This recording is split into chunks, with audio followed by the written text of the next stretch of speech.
This improvised mockumentary from director Rob Reiner was released nationwide in March of 1984, where it doubled its $2.5 million budget. The quick 82-minute experience is an excellent send-up of rock culture, portraying the fictional British heavy metal band Spinal Tap during a year-long tour, with hilarious results. The R-rated picture perfectly satirizes everything from their wild debauchery, musical pretentiousness, performance blunders, and general cluelessness.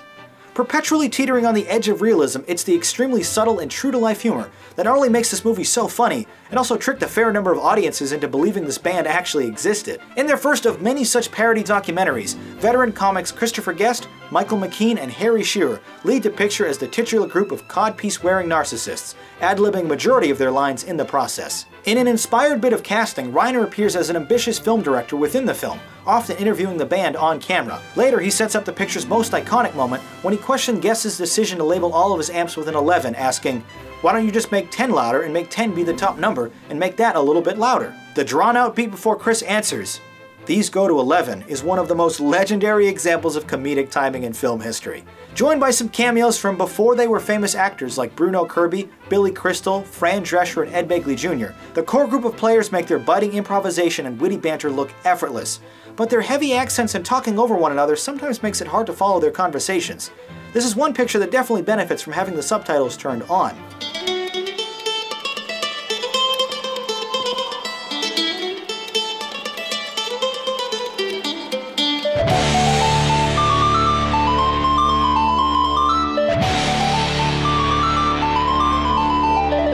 I do not for one think that the problem was that the band was down. I think that the problem may have been that there was a Stonehenge monument on the stage that was in danger of being crushed by a dwarf. All right? That tended to understate the hugeness of the object. I really think you're just making a much too big a thing out of it. Making a big thing out of it would have been a good idea.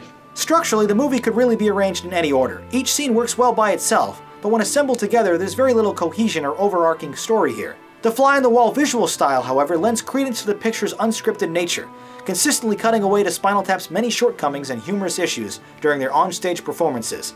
Like when Shearer gets stuck in a cocoon-like apparatus, forcing him to wail out his bass solo in the cramped compartment. Indeed, the movie is littered with dozens of little gags like this, including the group's unexplained herpes, difficulties with their overly simplistic album cover, and overtly misogynistic song lyrics. When Guest waxes poetic on a romantic ballad he's been arranging, influenced by Mozart and Bach, he then shares that the song's title is "Lick My Love Pump." Despite the absurd and lewd material, their music is actually rather catchy and should appeal to most rock fans. Speaking of which, U2 guitarist The Edge famously said of the film, "I didn't laugh, I wept. It was so close to the truth." And that is perhaps my biggest issue with the movie. There's plenty of great concepts and jokes, but much like a great Onion article, it often induces more of a soft chuckle rather than true laughter. Still though, as the only movie on IMDb to be rated out of 11, This Is Spinal Tap is wonderful satire of rock culture worth watching more than once.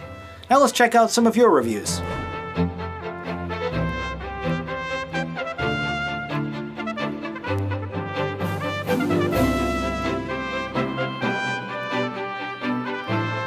Opinions were a bit mixed on this one, but you enjoyed the sharp writing and silly music, scoring this an 8 out of 11. Not quite as strong as it could be, I'll score this a cool.